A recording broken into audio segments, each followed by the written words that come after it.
selon la Bible, Dieu accepte-t-il tous les sacrifices? Pour répondre à cette question, il faut d'abord en préciser le sens. Il est question ici des sacrifices en relation avec le pardon des péchés. Dans l'Ancienne Alliance, dans l'Ancien Testament, Dieu avait demandé à son peuple d'Israël d'offrir des sacrifices en relation avec le pardon de leurs péchés. Des sacrifices d'animaux devaient être ainsi immolés, de telle sorte que pendant des siècles, des millions de sacrifices ont été comme ça offerts en relation avec le pardon des péchés. Curieusement, le Nouveau Testament nous indique aussi d'une façon très précise que ces mêmes sacrifices ne peuvent ôter les péchés. Le Nouveau Testament nous précise même que ces sacrifices qui étaient offerts étaient simplement l'ombre des choses à venir. Mais quelle est ou quelles sont ces choses à venir? Eh bien, la bouche de Jean-Baptiste dans le Nouveau Testament nous donne une réponse à cette question.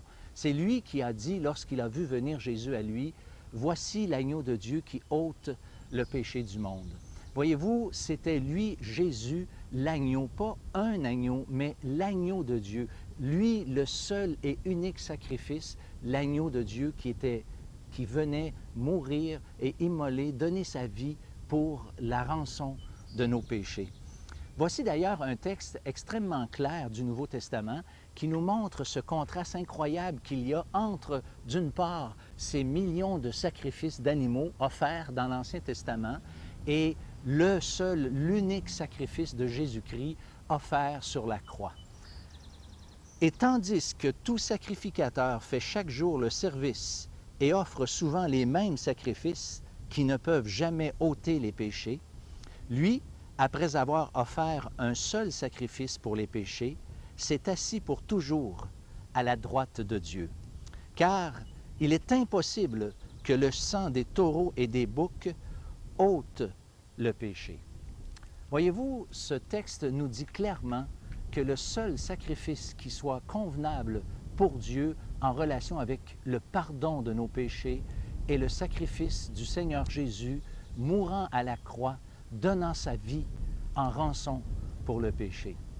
Chers amis, si ces sacrifices dans l'Ancien Testament, qui étaient en fait l'ombre des choses à venir, sont insuffisants pour nous donner le pardon de nos péchés, imaginez combien les efforts ou les différents sacrifices de toutes sortes que nous pouvons essayer d'offrir à Dieu sont insuffisants en ce qui concerne le pardon de nos péchés.